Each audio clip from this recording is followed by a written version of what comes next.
چودھریوں کو مسجد کی انتظامیہ سے اول نمازیوں سے ذرا پیچھے رکھیں، یہ مولانا صاحب کہہ رہے ہیں۔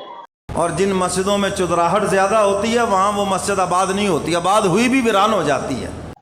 دوستو،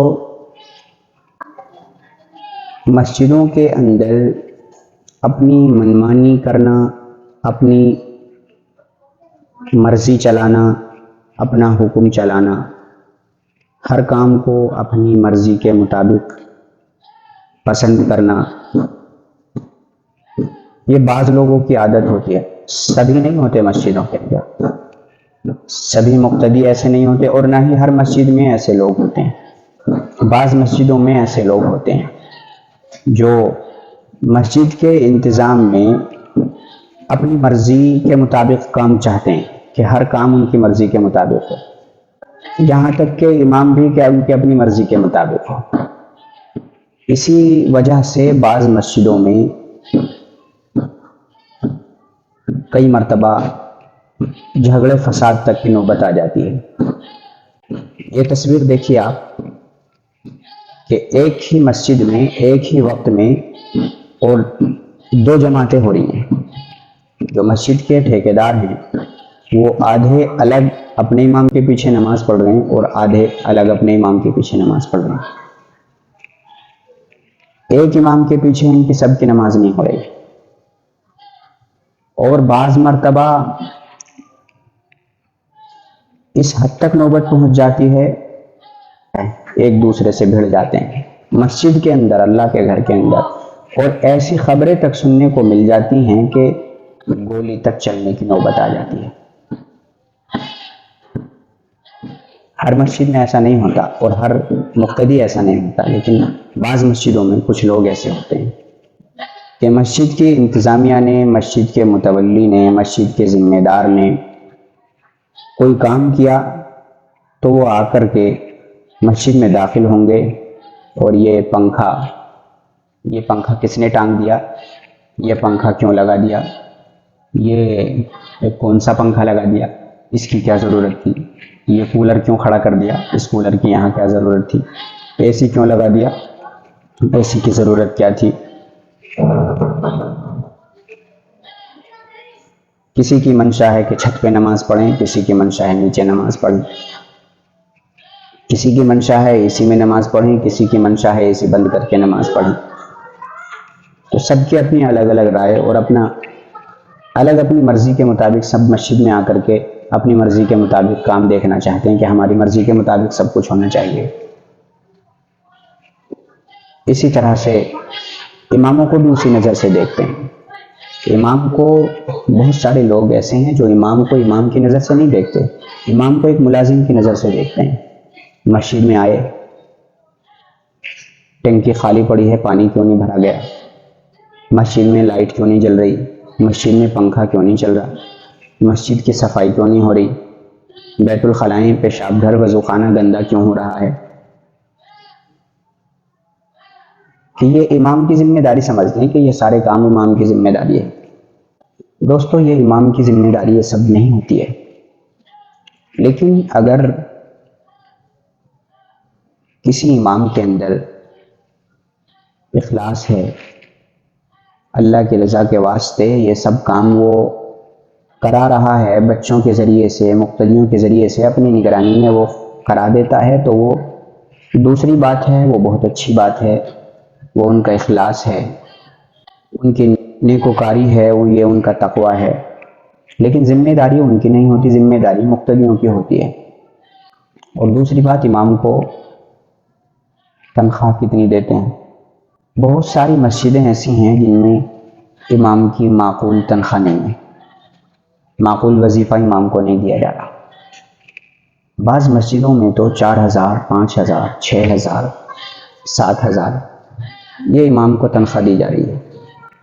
مزدور کو جو ایک گارا مٹی کا کام کر رہا ہے، اس کو ایک روز میں 500 روپے دیے جا رہے ہیں، روزانہ 500 روپے ایک دن کے اس کو دیے جاتے ہیں۔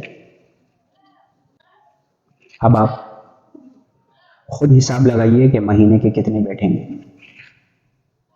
اور پھر ان لوگوں کی زبانوں پر یہ شکوے سننے کو ملتے ہیں کہ گھر کا خرچ پورا نہیں ہوتا.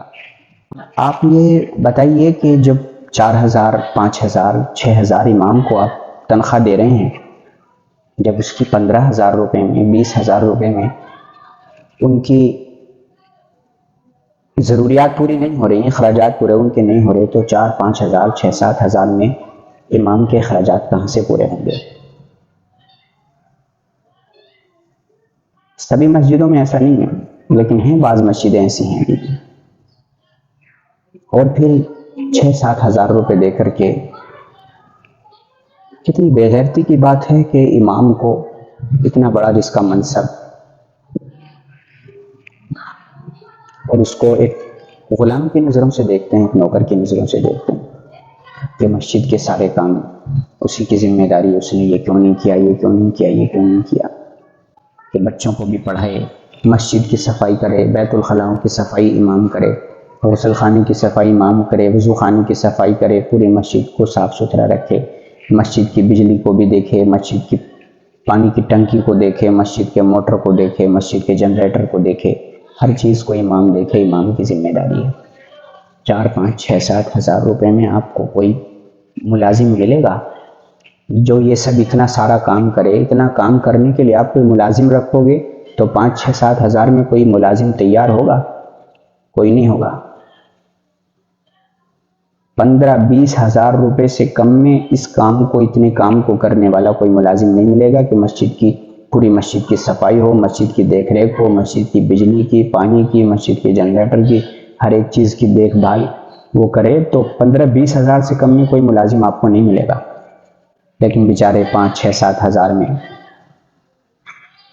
قناعت کر کے وہ دین کا کام کر رہے ہیں، نماز پڑھا رہے ہیں، بچوں کو پڑھا رہے ہیں، لیکن ان کو کام نہیں کرنے دے رہے. اگر یہی حال رہا دوستو تو کوئی نماز پڑھانے والا نہیں ملے گا، کوئی جنازے کی نماز پڑھانے والا نہیں ملے گا، کوئی تمہارے بچوں کو پڑھانے والا نہیں ملے گا اگر یہی حال رہا. کیونکہ اماموں کی اگر ضروریات کا یہاں ان کی ضروریات کا خیال اگر نہ رکھا جائے تو کیا کریں گے؟ امامت چھوڑیں گے. امامت کو چھوڑ کر کے کوئی دکان کرے گا، کوئی دوسرا کاروبار کرے گا، کوئی مزدوری کرے گا.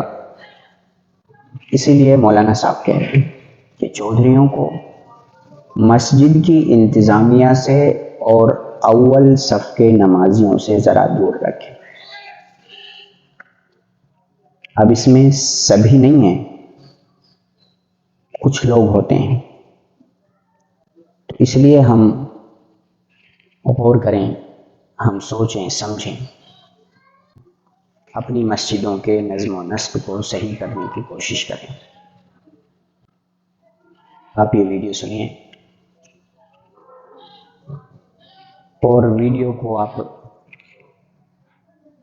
اس ویڈیو کو آگے شیئر ضرور کریں، اور چینل کو اگر آپ نے سبسکرائب نہیں کیا ہے تو چینل کو سبسکرائب کر کے گھنٹے کے نشان کو بھی دبا دیں. چدراہٹ کی نظر ہو جاتی ہے. کوشش کرو چودھریوں کو مسجد کی انتظامیہ سے اور مسجد کے اول نمازیوں سے ذرا پیچھے رکھو. سمجھ آئی یہ بات کہ نہیں؟ اگرچہ بات ہے تلخ لیکن حقیقت یہی ہے.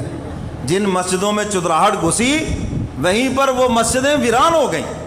جن کو سیاست میں چدراہٹ نہیں ملتی، جن کو اپنے گاؤں میں محلے میں چدراہٹ نہیں ملتی، کہ چلو مسیطیں ہی لب لو پھر، اور سٹارٹ ہوں گے، کبھی تکبیر پڑھیں گے، کبھی اذان دیں گے، اور کبھی 500 روپے دیں گے اور مسجد کے مامے بن جائیں گے. چلو جی شروع ہو گیا کام. اے مولوی صاحب بڑی دیر نہ ہے کہ مسئلہ کی ہے نا، یہاں سے شروع ہوں گے.